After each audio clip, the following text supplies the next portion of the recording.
Olá, vamos dar continuidade à disciplina Homem, Cultura e Sociedade. Porém, foquei nos 3 sociólogos. Vamos lá. Max Weber e Durkheim são considerados teóricos basilares da sociologia. O nascimento da sociologia, contexto histórico. Desde o século XIV, a Europa presenciava uma ascensão cada vez maior de uma nova classe social, a burguesia. A reforma protestante, ocorrida no século XV, e uma nova visão de mundo, menos dominada pela lógica católica medieval, permitiriam o crescimento ainda maior dessa nova classe social.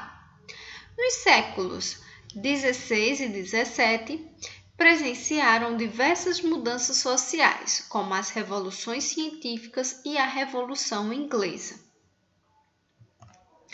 Na passagem do século XVIII para o século XIX, a Europa viu-se diante de uma crise política e social. A França estava sob instabilidade e caos político deixados pela Revolução, além do que a Revolução Industrial causou, uma intensa mudança na configuração espacial da Europa, em especial da Inglaterra, que saiu à frente na industrialização.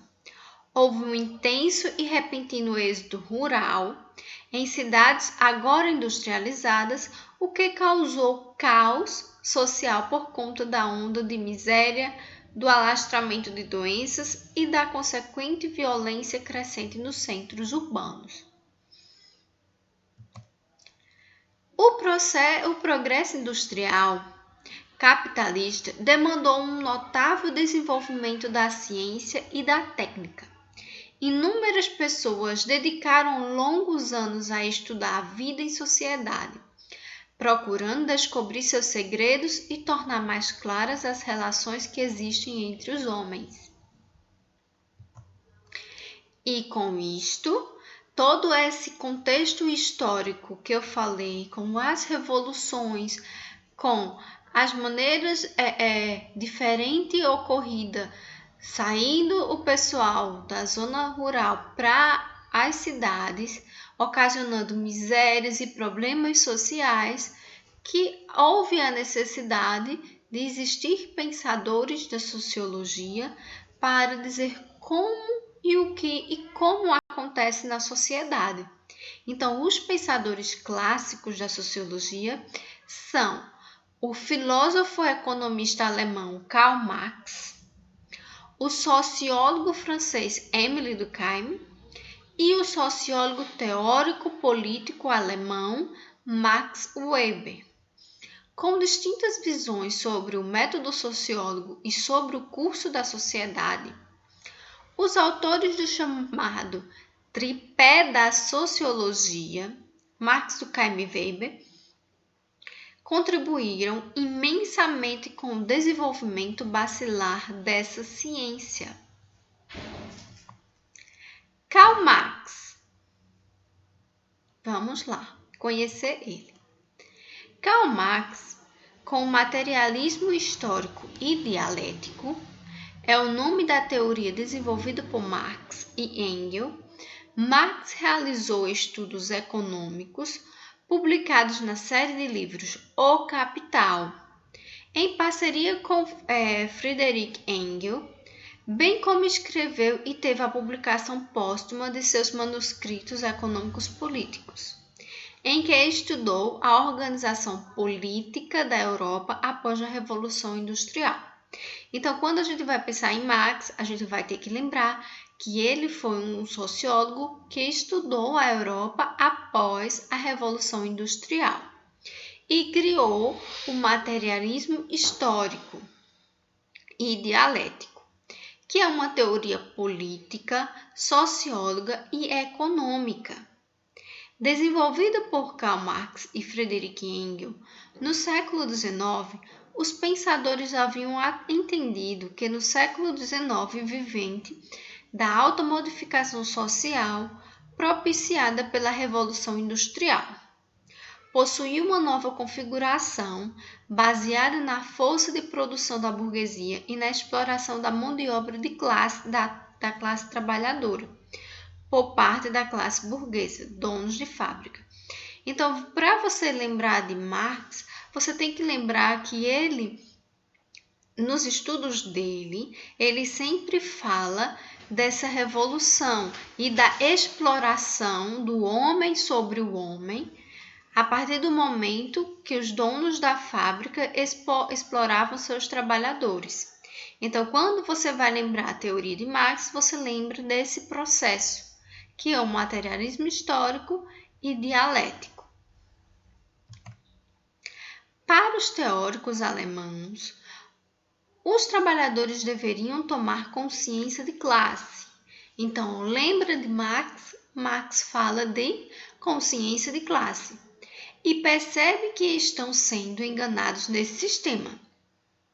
A partir daí, eles deveriam unir-se e tomar o poder das fábricas, das mãos da burguesia e o poder do Estado, que, segundo Marx e Engels, serve à burguesia.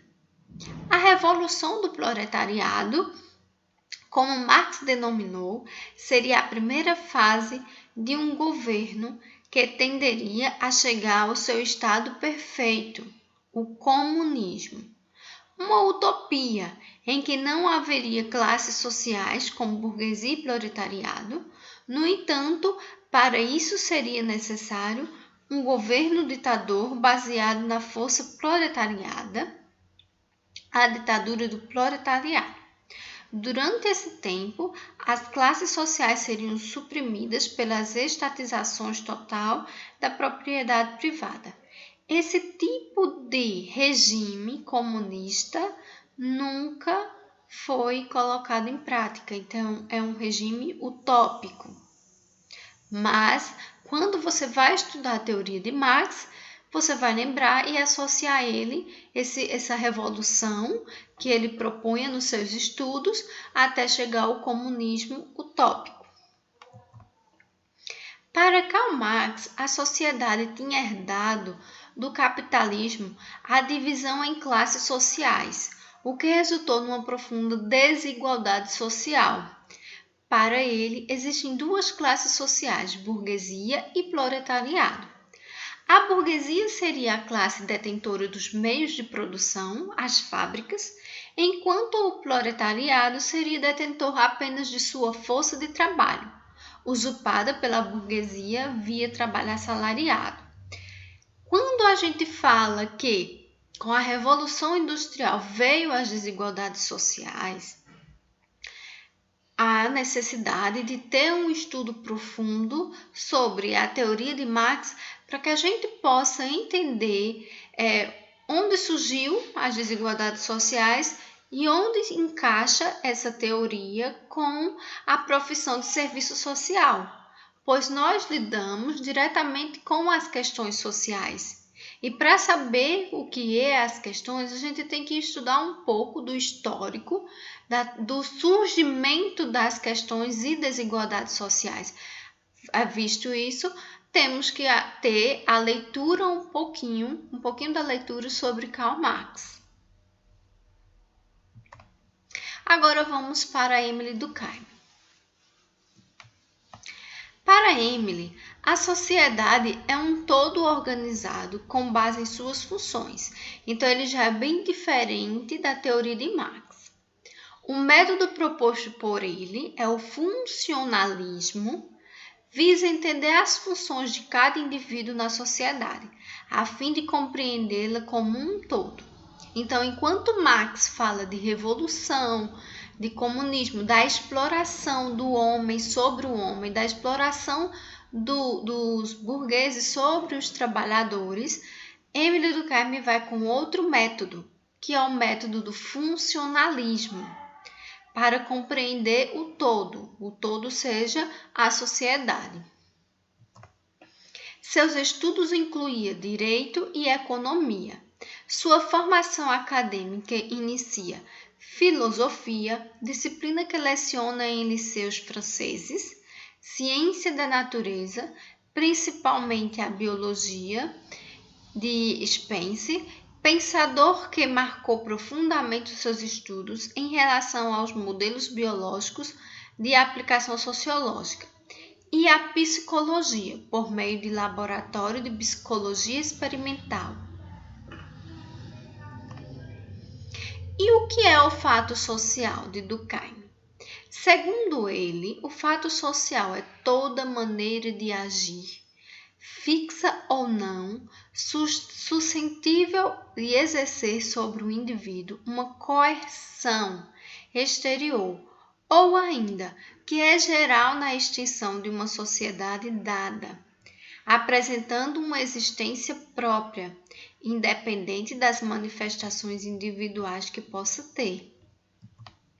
Então, Durkheim também introduziu a sociologia na pesquisa acadêmica, mas para que chegasse a esse patamar, ele precisou encontrar um método acurado para o tipo de trabalho, um método que não falhasse. Uma dificuldade que o atrapalhou foi o fato de as pessoas e as sociedades serem tão diferentes umas das outras. Por isso, em busca da fundação da sociologia como ciência, o sociólogo passou a identificar padrões no comportamento das pessoas.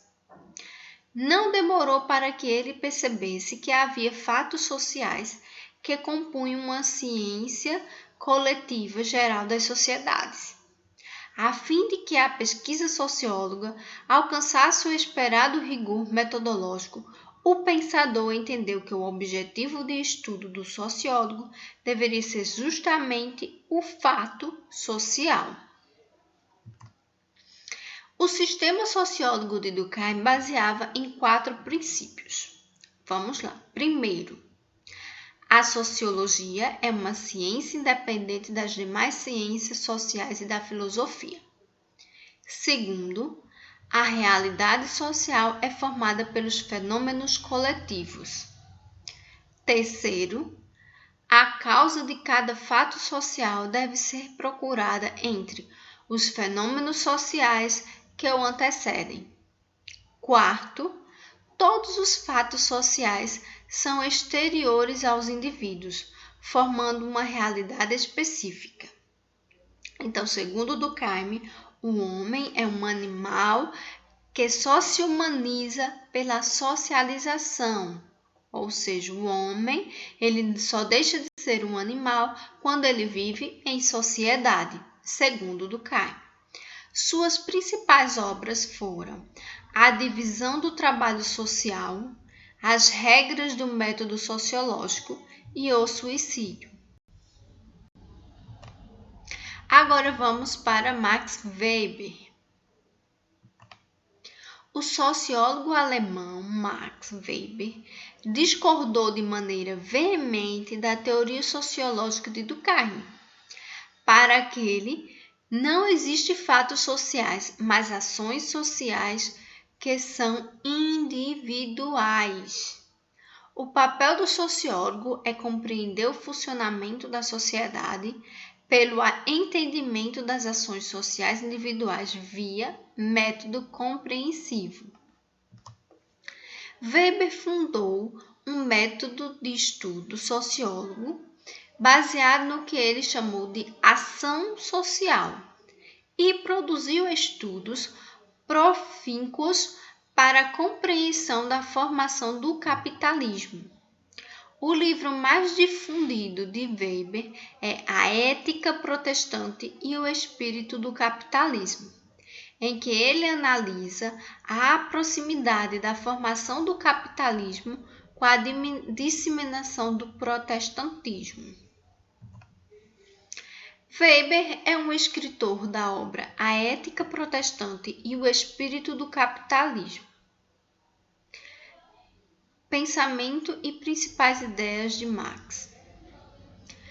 Os principais objetivos de estudo de Weber na sociologia foram o capitalismo e o protestantismo, levando o sociólogo a desenvolver uma sociologia da teologia.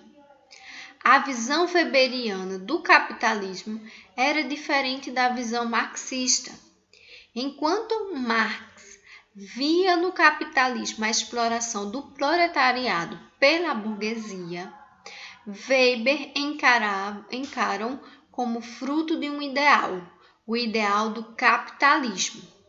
Como ideal, o capitalismo promovia uma espécie de racionalização do trabalho e do dinheiro, sendo sustentado pela prosperidade e pela capacidade cada vez maior de gerar dinheiro.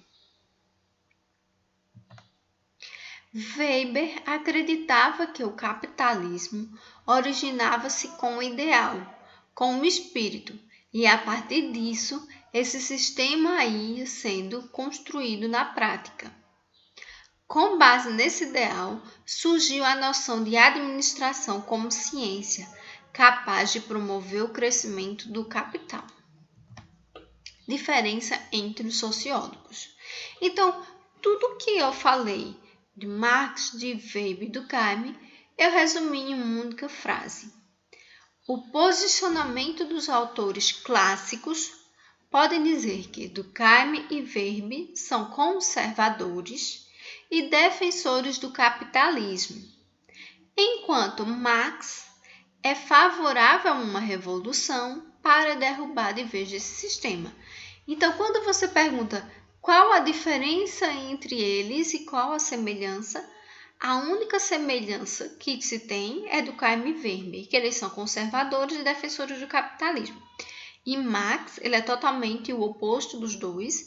Ele não defende o capitalismo e sim ele defende uma revolução onde os trabalhadores deveriam se unir e fazer a revolução e derrubar o sistema capitalista. Enquanto os outros, principalmente o Weber, ele defendia, o capitalismo e a sua estrutura. Espero que tenham gostado e entendido um pouquinho sobre a diferença e as características desses três principais autores clássicos.